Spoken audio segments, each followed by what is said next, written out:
Hi friends, ಹೇಗಿದ್ದಾರೆ ಎಲ್ಲರೂ? ಮಾನಸ kitchen ವ್ಲಾಗ್ಗೆ ಸ್ವಾಗತ. ಈ ರೆಸಿಪಿನ ನಾನು ಶಾರ್ಟ್ಸಲ್ಲಿ ಹಾಕಿದ್ದೆ ನೋಡಿ. ಇಲ್ಲಿ ಸ್ವಲ್ಪ ನಾನು ಹೇಳ್ತೀನಿ. ಇಡ್ಲಿ ಮಾಡೋದಕ್ಕಂತ ಬಂದಿದ್ದೆ ನಾನು.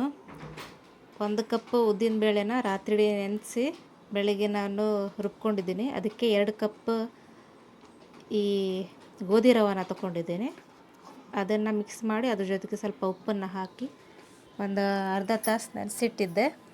ಹಾಗೆಯೇ ಈಗ ಇಡ್ಲಿ ಪ್ಯಾನಲ್ಲಿ ಪ್ಲೇಟ್ಸ್ ಬರುತ್ತಲ್ವ, ಅದಕ್ಕೆ ಸ್ವಲ್ಪ ಆಯಿಲ್ನ ಗ್ರೀಸ್ ಮಾಡಿ ಹಾಕ್ಕೊಳ್ತಾ ಇದ್ದೀನಿ. ತುಂಬ ಚೆನ್ನಾಗಾಗುತ್ತೆ ಈ ರೀತಿ ಇಡ್ಲಿ. ಕೆಲವರು ಒಂಥರ ಮಾಡ್ತಾರೆ, ಈ ಅವಲಕ್ಕಿ ಎಲ್ಲ ಹಾಕ್ತಾರೆ. ನಾನೇನು ಹಾಕೋದಿಲ್ಲ, ಸಿಂಪಲಾಗಿ ಇದೇ ರೀತಿ ಮಾಡ್ತೀನಿ. ಮತ್ತು ಅಳಸದೆ ಕಾಳಿನ ಬಳ್ಳಿ, ಇದರ ಹೆಸರೇ ಗೊತ್ತಾಗೋದಿಲ್ಲ ನನಗೆ, ಅದನ್ನು ತೆಗೆದಕ್ಕೆ ಬಂದಿದ್ದೀನಿ. ನಾವು ಹೊಲ ಸಾಂಗ್ ಅಂತೀವಿ ಇದಕ್ಕೆ. ಮೊನ್ನೆ 2 ತೆಗೆದಿದ್ದೆ, ಇನ್ನೂ ಬೇಕಾಗಿತ್ತು, ಹಾಗಾಗಿ ಹಾಗೆ ಇಟ್ಟಿದ್ದೆ. ನೋಡಿ, ಇಲ್ಲಿದೆ. ಸೂಪರ್ ಅಲ್ವಾ? ಎಸ್, ನಾನು ಆ್ಯಕ್ಚುಲಿ ಬೀನ್ಸ್ ಹಾಕಿದ್ದೆ, ಬಟ್ ಬೀನ್ಸೇ ಕಾಣ್ತಾ ಇಲ್ಲ. ಗಿಡನ ಆಗಿಲ್ಲೇ ಇರಬೇಕು. ಸುಮಾರಿದೆ. ಇದು ತೆಗಿಬೇಕಂದ್ರೆ ನಮ್ಮ ಮನೆಯವ್ರನ್ನ ಕರಿಬೇಕು ನಾನು. 1 ನಿಮಿಷ.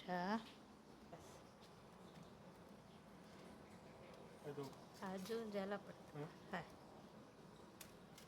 त्याच वयर शिलबी. हां, ह्या साईड 2च 4च. हां, हांगच हां 2 हॅस वयर एकच वाटस बाकी नाका सोड. त्या नाही, या साईडच, या साईड त्या आता पुढला. हां नाही हां काढ त्याला त्या पुरा एक पान जाताला दोनच.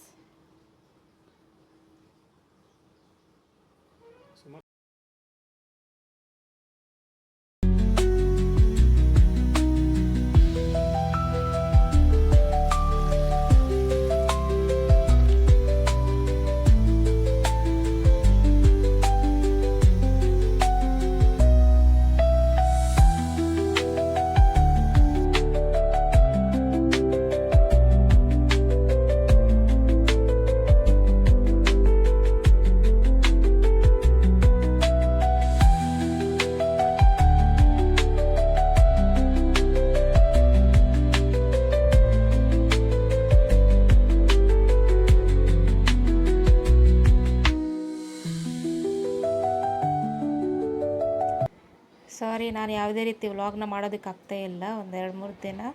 ಸೊ ಹಾಗಾಗಿ ಏನು ಶೂಟ್ ಮಾಡಿದ್ದೀನೋ ಅದನ್ನೇ ಹಾಕ್ತಾಯಿದ್ದೀನಿ. ನಿನ್ನೆನೂ ಹಾಕೋದಕ್ಕಾಗಲಿಲ್ಲ ನನಗೆ, ಬೇಜಾರು ಮಾಡ್ಕೊಬೇಡಿ.